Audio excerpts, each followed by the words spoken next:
गोकुलपुर गांव में एक किसान राम प्रसाद अपने छोटे से परिवार के साथ रहता था।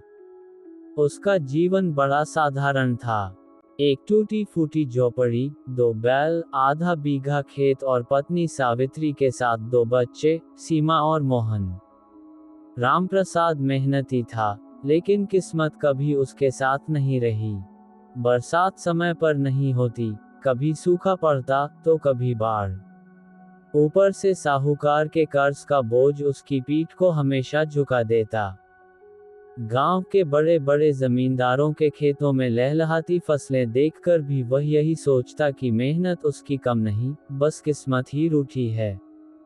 राम प्रसाद अक्सर सोचता, काश मेरे पास भी बड़ा खेत होता, तो मैं अपने बच्चों को अच्छे स्कूल में पढ़ा पाता।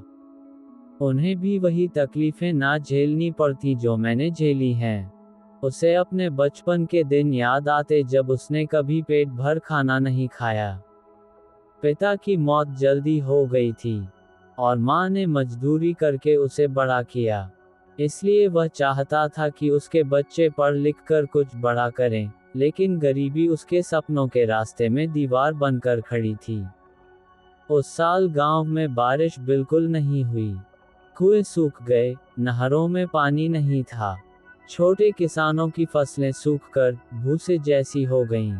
राम प्रसाद का खेत भी बंजर पड़ा रहा।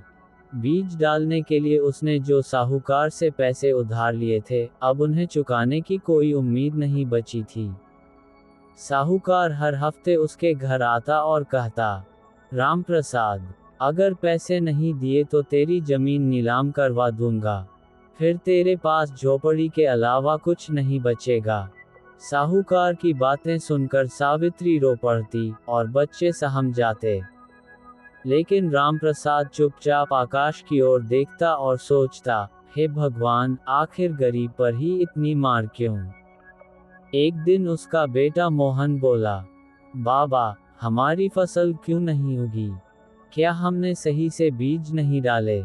रामप्रसाद ने बेटे के सिर पर हाथ फेरते हुए कहा, नहीं बेटा, हमने मेहनत में कोई कमी नहीं की। बस बादल नाराज हो गए थे। सीमा ने भोलेपन से कहा, बाबा, आप चिंता मत करो, मैं बड़ी होकर आपको खूब पैसे दूंगी।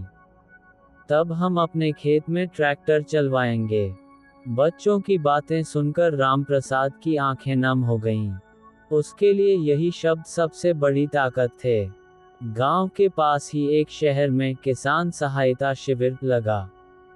सरकार ने वादा किया कि छोटे किसानों को बीज, खाद और पानी की सुविधा दी जाएगी। रामप्रसाद भी वहां गया। अधिकारियों ने लंबी चौड़ी बातें की, लेकिन असल मदद बड़े किसानों तक ही सिमट कर रह गई। छोटे किसान फिर से खाली हाथ लौटे। लेकिन वहां उसकी मुलाकात एक युवा किसान अर्जुन से हुई। अर्जुन ने आधुनिक खेती सीखी थी और वह किसानों को समझा रहा था कि कैसे कम जमीन में भी जैविक खेती से अच्छा मुनाफा कमाया जा सकता है। रामप्रसाद को ये सुनकर नई उम्मीद मिली। उसने ठान लिया कि चाहे जैसे भी हो, वह नई तकनीक अपनाएगा। घर लौटकर उसने सावित्री से कहा, सुनो, मैं अब नए तरीके से खेती करूंगा। थोड़ी सब्जियां, थोड़े फल और थोड़े अनाज, सबको मिलाकर हम अच्छी कमाई कर सकते हैं। सावित्री बोली, लेकिन पैसे कहाँ से आएंगे? साहूकार तो पहले ही पीछे पड़ा है। रामप्रसाद ने दृढ़ आवाज में कहा, मैं मजदूरी भी करूंगा, लेकिन खेती नहीं छोड़ूंगा। जब तक जान है, कोशिश करता रहूंगा। वह दिन में खेत में काम करता और रात को ईंट भट्ठे में मजदूरी। धीरे धीरे उसने थोड़ी सब्जियों की खेती शुरू की। रामप्रसाद ने खेत में टमाटर, मिर्च और लौकी बोई। चमत्कार की तरह सब्जियां खूब उगईं। गांव के लोग हैरान थे कि इतनी बंजर जमीन पर इतनी अच्छी पैदावार कैसे हुई। रामप्रसाद रोज सब्जियां लेकर पास के कस्बे में बेचने जाता। धीरे धीरे उसके पास थोड़ा थोड़ा पैसा जमा होने लगा।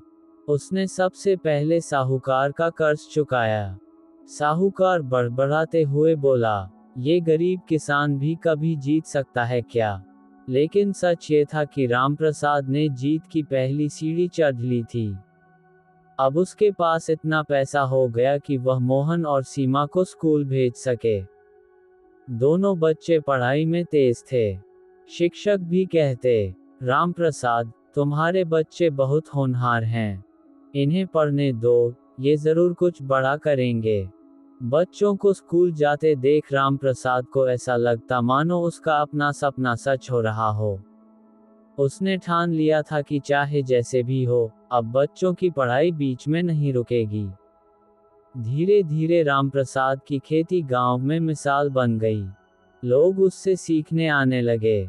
उसने सबको समझाया कि सिर्फ भगवान के भरोसे नहीं बैठना चाहिए, मेहनत और सही तरीके से खेती करनी चाहिए।